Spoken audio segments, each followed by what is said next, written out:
কিশোরগঞ্জ ৪ আসনের নির্বাচনী লড়াইয়ে সব জল্পনা কল্পনার অবসান ঘটিয়ে বড় ধরনের চমক দেখালেন ফজলুর রহমান। দীর্ঘদিনের রাজনৈতিক সমীকরণ ওলটপালট করে দিয়ে ভোটের মাঠে রীতিমতো বাজিমাত করেছেন তিনি।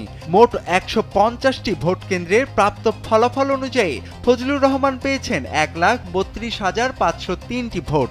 অন্যদিকে জামায়াতে ইসলামী দাঁড়িপাল্লা প্রতীকের প্রার্থী অ্যাডভোকেট শেখ রোকন রেজা পেয়েছেন ৫৪,৭৯৯টি ভোট। স্থানীয় ভোটারদের স্বতঃস্ফূর্ত অংশগ্রহণ এবং সাধারণ মানুষের মাঝে ফজলুর রহমানের ব্যাপক গ্রহণযোগ্যতায় এই জয়ের মূল চাবিকাঠি বলে মনে করছেন বিশ্লেষকেরা। বিজয়ের পর এক প্রতিক্রিয়ায় ফজলুর রহমান ভোটারদের প্রতি কৃতজ্ঞতা প্রকাশ করেন। তিনি বলেন, এই বিজয় ইটনা মিঠামইন অষ্টগ্রামে জনগণের প্রত্যাশারই প্রতিফলন।